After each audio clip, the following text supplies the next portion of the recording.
Hey, what's up everybody? It's been a long time. I'm sorry I didn't make a video in such a long time.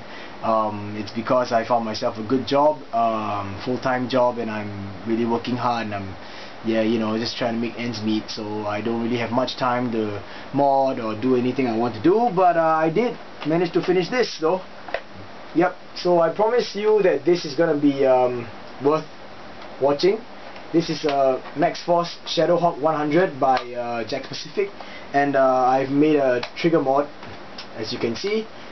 There are other fantastic trigger mods out there, like CCC Masters. Click here to check his. His was sick. His idea for mod and everything was nuts, but what blew me away was the paint job. It was crazy. Now, if you guys remember, I actually made a trigger mod for the Exploders X Ranger. You can click here to watch that video. And when news came out on the blogs or online that Jakks was going to release the Max Force line, I was like thrilled, but because of the shape of the Shadowhawk, it looked really sweet. But when I heard that it was just a pull and release type of blaster, much like the X Ranger, I was a bit unhappy. So I decided that hey, I would just do the same trigger mod. Unfortunately though, when it was released in Singapore, yeah, that's how long the whole blaster is. I love this look. When it was released in Singapore, I was in New York, as you guys know. So by the time I got back, people like CCC Master had already had their blasters released in their country and already made their own mods. And yeah, so I wanted to do something a little bit different. I wanted to go for a trigger mod that had a clean look on the outside, no additional bolts going through your blaster shell, and no no external parts on the outside. Yeah, so how I did my trigger mod, please watch the next video, and then I will show you a demo of how the thing works. So please enjoy.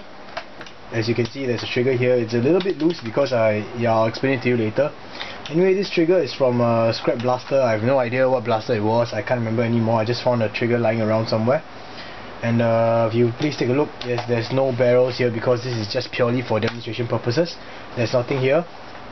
And on this side, everything's been taken out. Just left with the priming bar and the plunger system. And the air output is this tube over here, so I can actually plug the air output tube with my finger when I'm firing, so I will not directly dry fire it. So anyway, yeah, it's a trigger mod, and I know you can't really tell from here. Trigger pull actually quite tough, but you will understand why in the internals when I do the internals video. And yeah, please take a look over here. You can see the red priming bar. And when you pull it back, it's clear, and then this stays, so you can actually push it forward and it's still clear. This is loose for now because I have not put a return spring for the grip, but as you can tell, yeah, and then you can just easily deprime it by doing this, squeezing the trigger and letting go, and you deprime it so you can see the red bar again.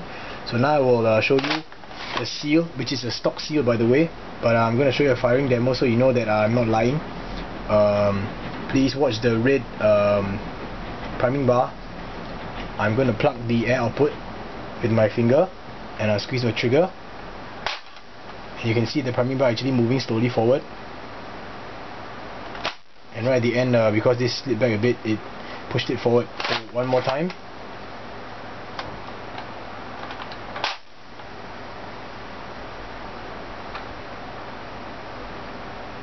So you can see it's moving slowly. Yep. And just to prove to you that the catch mag is pretty sturdy, I'm going to do this. It's going to be like that. I'm going to plug it, and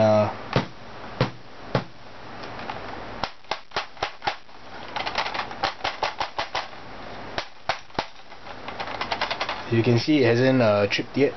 It wouldn't trip so easily because trigger pull is really tough because of the amount of springs I use for the trigger. Yeah, sorry about that, my bad. As you can see, yeah, it works perfectly fine. So yeah.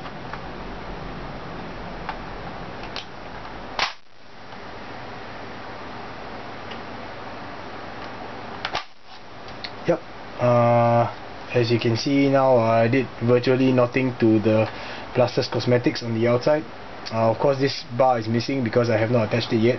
I will put this square back and the button back, and also on this side, and I have to attach the rail again and rebarrel it. That's what I intend to do.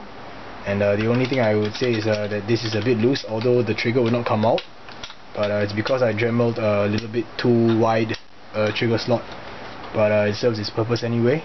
And yeah, I wish I had a trigger in this particular shade of orange though, but this is a bit bright. I know you can't really tell from the video, but in real life it's a notably brighter orange.